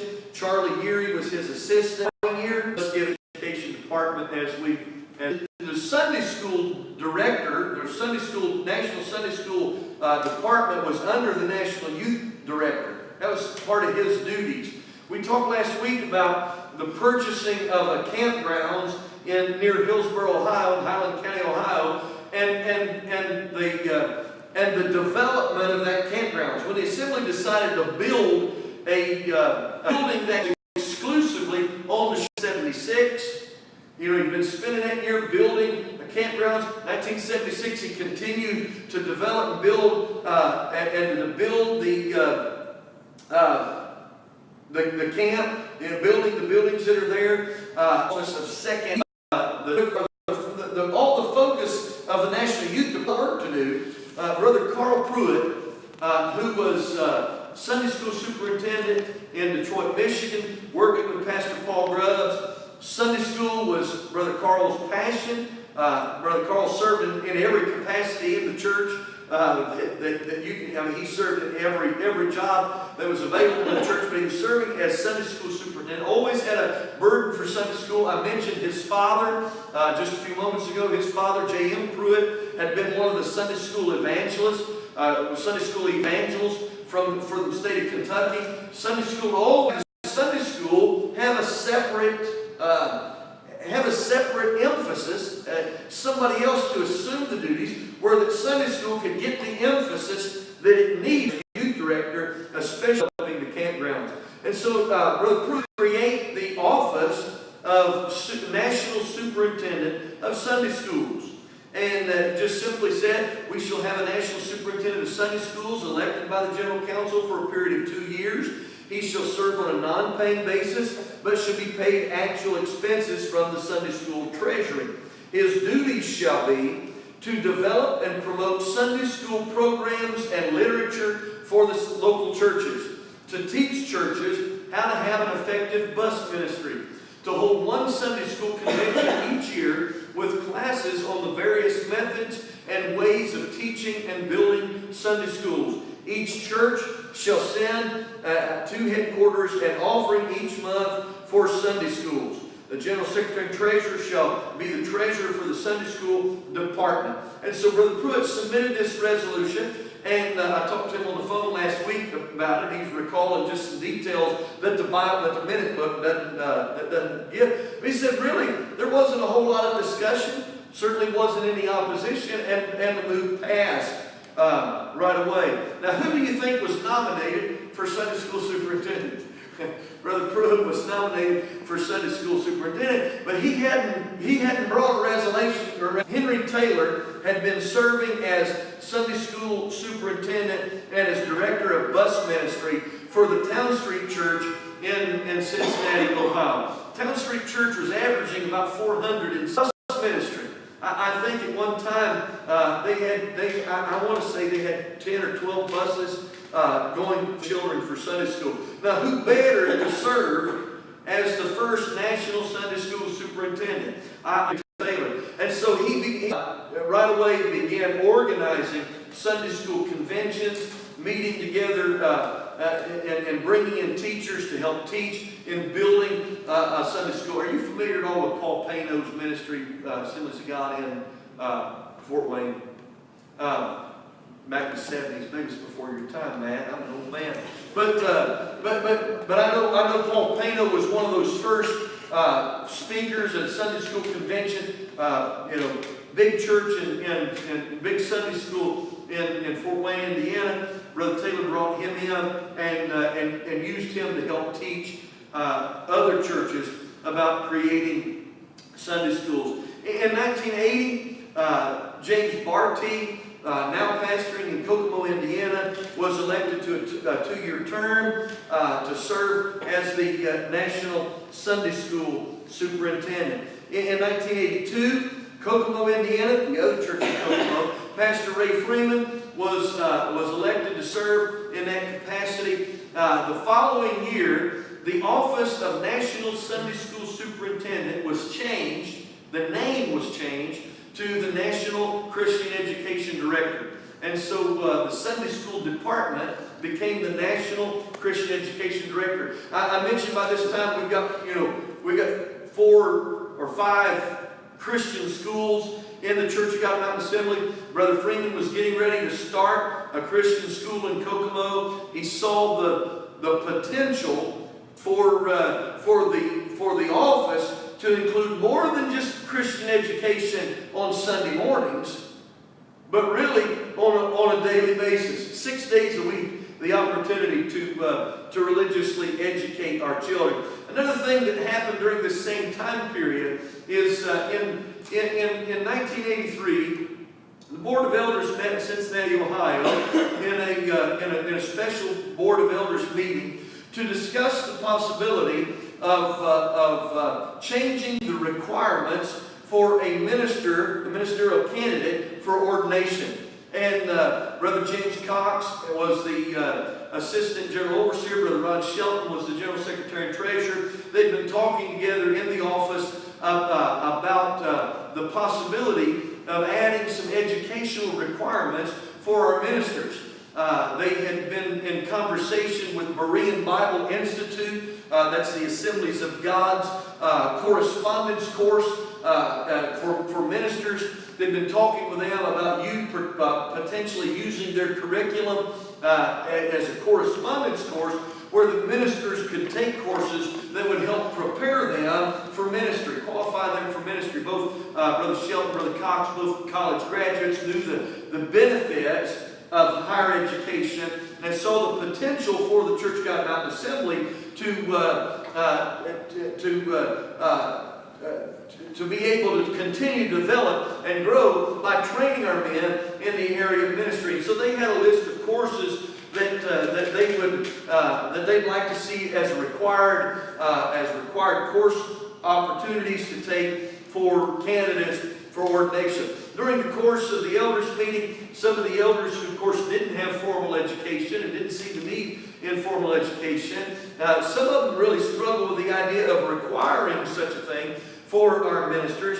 Brother Freeman, as the Christian Education Director, was present at the meeting. During the course of the discussion, and the subject of the ACE curriculum came up, and Brother Freeman mentioned that it would be possible to use the Old and New Testament survey courses that ACE had developed for its high school students, freshman and sophomore classes, or also the possibility of their college level curriculum to use those courses as a requirement, so that at least the candidates for ordination would be required to take would be required to take a New Testament survey and an Old Testament survey that would give them a framework for understanding how the New Testament, Old Testament were organized, and how the development and creation of them, and the basic content of the courses. And so the Board of Elders went in that direction. They proposed a resolution to be added to the standard resolutions of the Church of God Mountain Assembly, that every candidate for ordination after the 1983 General Assembly, every candidate applying for ordination would be required to complete an Old and New Testament survey course approved by the Board of Elders. Now, that was the first course that was approved by the Board of Elders. And so, since that time, they've approved several others. And it's almost the place now where if you've taken a legitimate Old or New Testament survey, for the most part, will be approved by the Elder Board. There was also at the same Old Testament survey course, the New Testament, and they could appeal, put that on their application, and appeal to take a mastery test, where anyone having that mastery test, then they would satisfy that qualification for the old study. Brother, What was the year again that Old New Testament survey? Brother Cole, Have they required this course yet? I'm getting to that. Okay. The next thing that the elders recognize is that sometimes we have candidates that come into our organization from another organization. Sometimes we have men who come in from outside the Mountain Assembly who don't know anything about the Mountain Assembly, don't know much about its doctrine, don't know anything at all about its history. Sometimes we have candidates come in to the group, and so the church can match the credentials of groups that we fellowship. Certain credentials, but they discussed the possibility that we create some type of course that the Mountain Assembly and the doctrine of the Church of God Mountain Assembly. And so the pace that was modeled after the same kind of course that the ACE had created. It's modeled after the same kind of, where there's instructional information and then checkups and a self-test at the end, and then there's a final exam that is given. One pace that covers the 1985. That course was approved by the Elder Board and was given to, again, it was designed for in the mid-90s. There were the History and Doctrine course. The headquarters began issuing the History and Doctrine course to every candidate who applied for New Testament survey. So if you took New Testament survey, a 13th pace would be sent to you on the History and Doctrine of the Church of God Mountain Assembly. And so there was some question about whether or not that course was required. The headquarters was sending it to the ministers. And so eventually, the Church of God Mountain Assembly, the idea came from the question out of the delegation, is it required? And eventually there was a resolution submitted that would be added to the standard resolutions that every candidate applying for ordination would be required to take the History and Doctrine course of the Church of God Mountain Assembly, so that so there wouldn't be any confusion about who, were just people coming in from every candidate was required to take Old and New Testament survey and the Church of God Mountain Assembly History and Doctrine course. Brother Freeman wrote that course in 1985. It has been modified very slightly through the years. Just maybe just adding, updating the men who serve in the capacities as general overseer is about the only thing that's been done to the church. Of course, there's 35 years of history, but there's a lot of things that changed in the doctrine. In 1986, he would serve in that capacity for the next 14 years.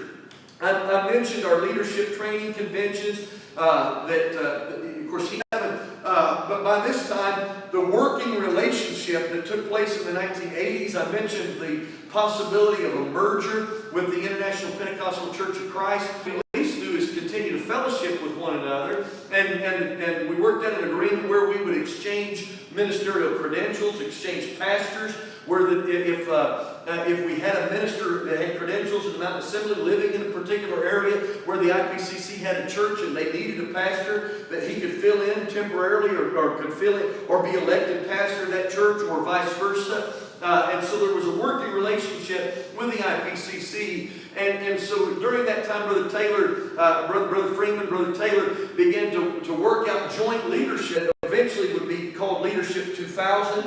And then Leadership 21, fall of the year, continuing to work in a convention, a joint leadership conference with the IPCC, Pentecostal Free Will Baptist, and the Congregational Holiness Church. The fall convention continues unto this day. Right now, the last several years have been held in Pigeon Forge. The joint Sunday school convention in March died out just a few years ago. It was held for the longest time at Kings Island at the convention center there.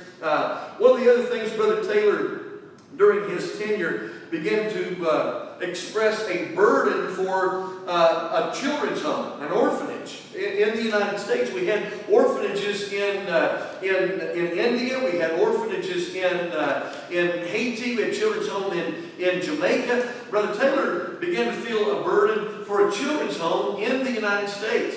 And so he brought it to the attention of the General Assembly in 1994 that the Church of God Mountain Assembly reserve excess funds for Christian education, that we reserve the excess funds for the purpose of starting a children's home in the United States. Now, this is important because for the first 17 years that we had was the general fund. And so everything that it spent.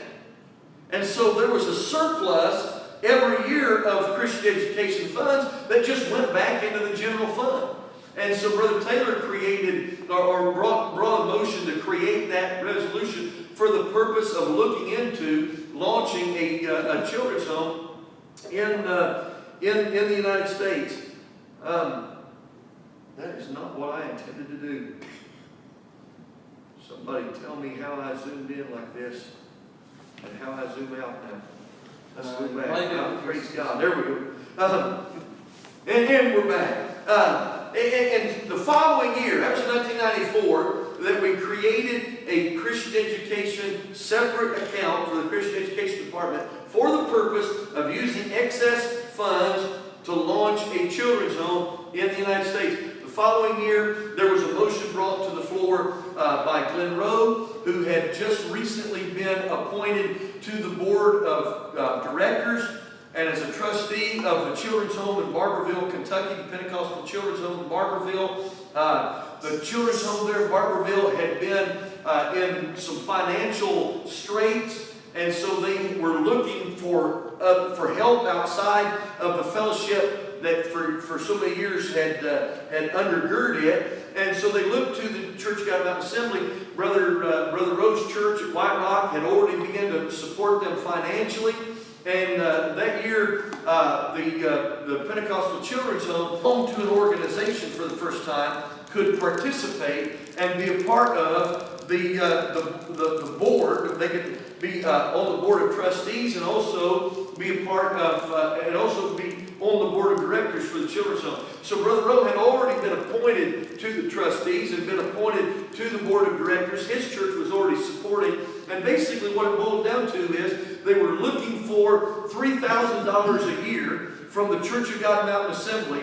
And with that $3,000 per year support, they gave to the Church of God Mountain Assembly 10 trustees on the trustee board of the Children's Home. And so 1 year after Brother Taylor made that move to look into the possibility of starting a children's home, there was an the children's home had been established for 40 years, I guess, or maybe longer, the possibility of partnering together with a work that was already going. And so the assembly voted that year to accept the conditions of that term and began partnering together with the Pentecostal Children's Home in Barberville, and the breaks were put on since 2000.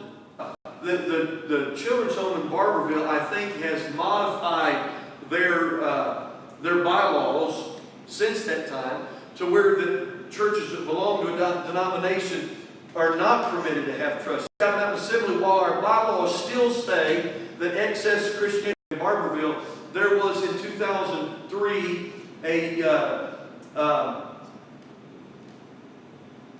we'll think of the word that we put on that year, so rather than just taking it completely out of our, I think there were some things that were still up in the air. There were some leadership changes and what have you. It send those funds to the support of the children's home, but to where the effect of it is not been put into back to sending the funds, just like we say that we will. Elected to the office of Christian Education Director. By tenure of his office because there was a vacancy in the administrator of the International Institute of Ministry, and but Brother Barty has through a website and in the Gospel Herald. I mentioned the International Institute of Ministry. We'll talk about a college, if you will, developing future leaders for ministry. Let me say something about the first time begin to have members and ministers who were college graduates, and so and was important. In 1978, Pastor James Institute, Brother Pruitt had been, but he came back to Cincinnati, and he went to Cincinnati of work there. Of course, Cincinnati Bible College, I think, is a Methodist institute, and the fourth year discontinued his education because the value that he had going on at the time. But he recognized the value of higher education and ministers. Brother Pruitt launched the Central Christian Ministries Training Institute, offering a variety, launched at the Town Street Church in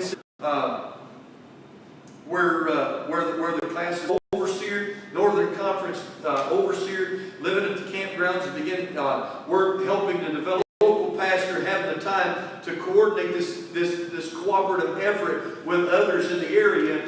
The Central Christian, I mentioned the relationship with the International Pentecostal Church of Christ.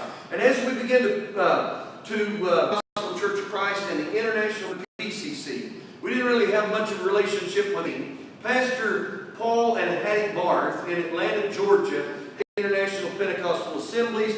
And so once the IPA merged with the PCC in 1970, during the tenure of Jerome Walden and Kenneth Massengill, there was discussion about the possibility of merging together with the IPCC. And during this time, the Assembly in 1980 elected a school committee to meet along with the trustees, to meet with Beulah Heights Bible College for the purpose of looking into and then to report to the General Council. Now, along with the trustees, James Walden Jr., Bob Vance, Paul Yeary, Mike Cornelius, Jerome Walden, J.H. Douglas, and Glenn Rowe were the committee. This is the school with the Beulah Heights Bible College. Basically, we were given the opportunity to buy into Beulah Heights. We were going to be able to Beulah Heights Bible College. Unfortunately, 1980 was a lot of money. It was a steep commitment. Some of our men felt like we couldn't afford that.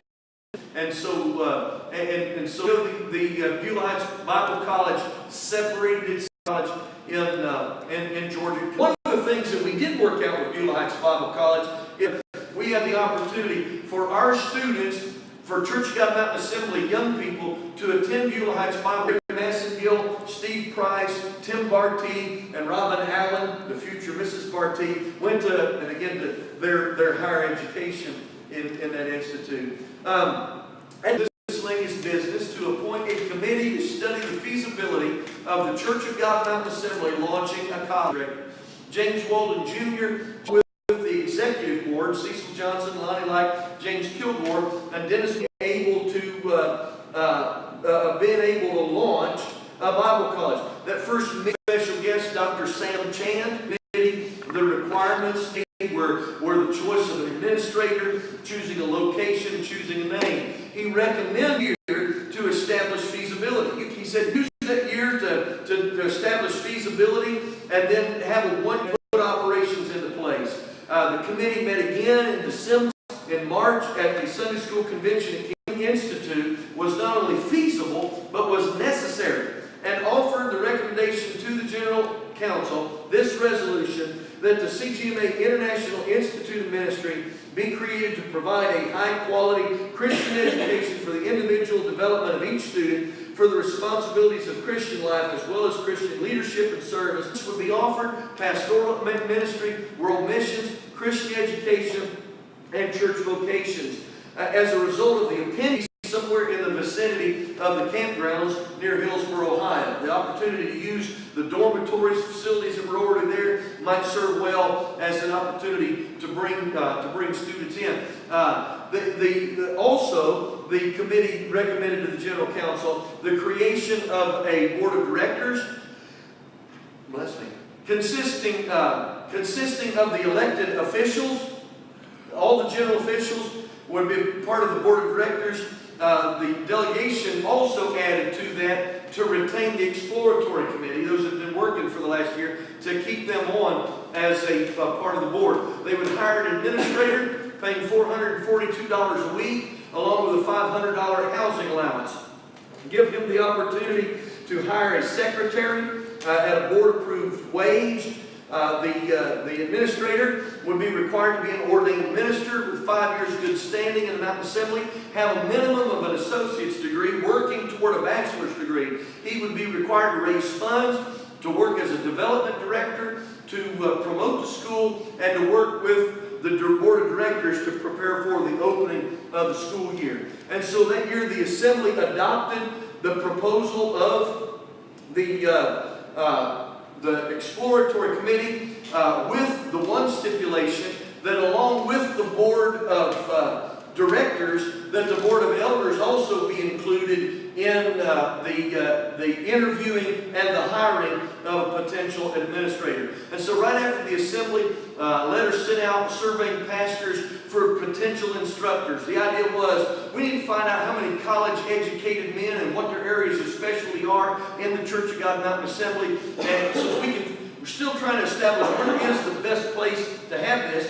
If we've got a good group of college-educated men who are qualified to teach in an institute like this, that seems like wherever the most qualified teachers are would be the best place to have it. Now, at the same time, the elders of the school board would meet together on September 15th. They met, interviewed two men who applied, and the decision had been made. The Town Street Church was in a building project at that time. They were building a multi-purpose building adjoining their Sunday school that would be finished during that particular developmental year. And so the board decided that they would have the school at the Town Street facility, taking advantage of the new building. And the board hired that day James Kilgore, who had just completed his tenure of office as General Secretary and Treasurer. They hired him to be the administrator of the school. By reported to the board that classes were set to begin on September the 4th, 1997, $825 a semester for a full-time student, $70 per credit hour for part-time students. They were offering a one-year certificate of Christian ministries or a two-year associate's degree in Christian ministries. And so in 1997, National Institute of Ministry Statistics and Finance, Brother Kilgore offered the students with him during that first year. I believe it was in the spring semester. He brought several with him from the Central Ohio District. Most of the possibility of having a regional site where you could offer a class. Brother Barty said, I'm bringing 5-6 people with me. It'd be easier for us to just meet up there where we're at, meet in Piqua, and anybody that wanted to take classes from Cincinnati, they could drive one up there, and it would save the expense of travel and reimbursement for the student. 1998, Kilgore students, and we were still awaiting the arrival to take classes in the United States. In fall of 1999, A.D. Ellis, Jim McInich, James Kilgore,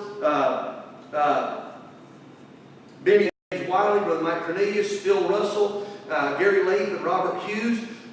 That year at the General Assembly, Kevin Heumann graduated, graduate of the school. We're also topic topics of interest. And in the spring of that year, the board of directors began issuing guidelines for the administrator to set in stone the job duties and the qualifications that had changed and modified through the last 4 years. And so they looked to the administrator to be present prior to the class having met monthly staff to make an annual report. They wanted him to show substantial growth, 100% or more for the next school year. He was required to attend assembly functions with an IIM booth set up to promote the between 3 to 4 churches a year to review the process, the progress, and basis. In June of 2000, the board of directors also authorized regional campuses. And so we said we'll have these regional campuses, so we won't charge any tuition for the purpose of what it's about. We'll offer a class free of charge. The General Assembly, he had assumed 1,000. Tim Barton, the general who had been on the 25th, the IIM was one class. There were 10 who completed Ohio with 10 students. Jellicoe, with places that were talking about the possibility of becoming a regional site. So we had the most students ever by primarily Old and New Testament. Like proposed a reorganization of the IIM, appointing a task force to develop a 5-year plan in the areas of purpose, philosophy, mission, goals, and objectives. He had appointed to that committee Brother Barty, Brother Roger Webb, who was the General Secretary and Treasurer at the time, Pastor Ray Landis, Michael Paget, who was the Assistant General Secretary and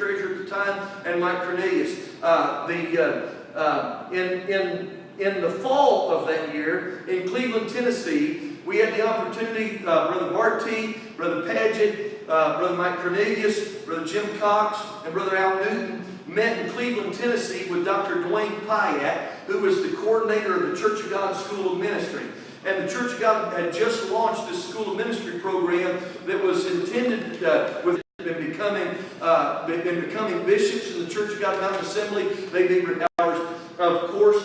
And we went down to see their program, to meet with them. The Church of God was offering us the opportunity to participate in that program. They were going to take the videos, and the videos were being taught by professors at Lee and by professors at the Pentecostal Theological Seminary, by former general overseers. All of the instructional material was solid. It was good Bible-based. And the way it would work was you would gather together and you would watch a 30-minute video teaching series, and then you would have group discussion among those that were there. So you'd have a facilitator watch the teaching by Dr. Whoever, and then you'd discuss those things and work on the assignments, and then complete those programs. We were given the opportunity to be a part of that, and I'd like to say buy in, but they were offering to us without any cost. They were going to give us the DVDs.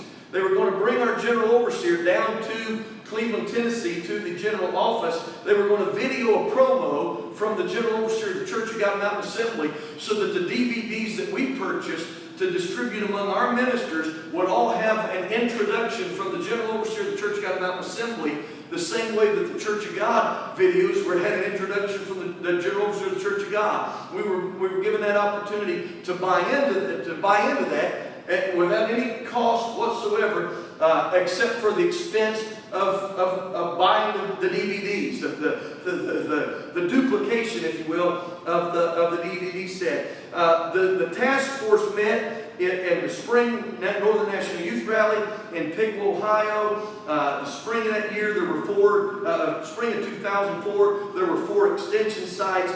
And the distractions of the 2003-2004 assembly year, which I will talk about in the second session next week, the distractions of 2003-2004 put most of the IIM on hold. And so the IIM, I think there's still some references to it in our minute book, but it doesn't function the way that it did. Let me just mention 2 other things tonight as post-IIM educational opportunities. In the wake of the demise of the IIM, order similar to our teaching opportunities. Also fundamental was the creation of a website and preparing fields of study to be completed in a month. Assignments and interviews. Projects included pastoral care, funerals and weddings, preaching, preparation and delivery, spiritual disciplines, ministry, the role of the second man, and other areas like this. And this is a program that is continuing to develop under the auspices of the Christian Education Department. And I'm about 10 minutes over tonight. I apologize for that. Any questions on the... Talked about so many things.